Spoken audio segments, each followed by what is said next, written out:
الوقت وتكرار الاخطاء، نفس الخطا نفس الخطا بيتكرر وبتعاتب ومفيش فايده، فبتضطر ان هي تلجا لانها تبقى بتسامح وبتعدي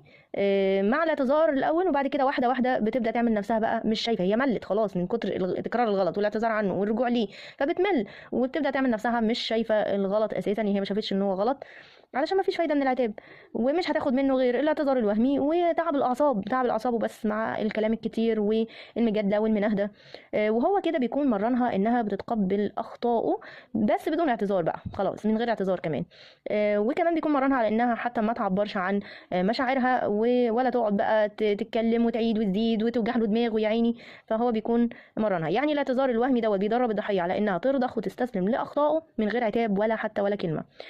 وفي نفس الوقت بيعمل للضحيه لخبطه، لانه احيانا بيعتذر كده بقلب وبحنيه، وبيحسس الضحيه انها فعلا فارقه معاه وانه بيحبها ومش عايزه تزعل، فبيعمل لها لخبطه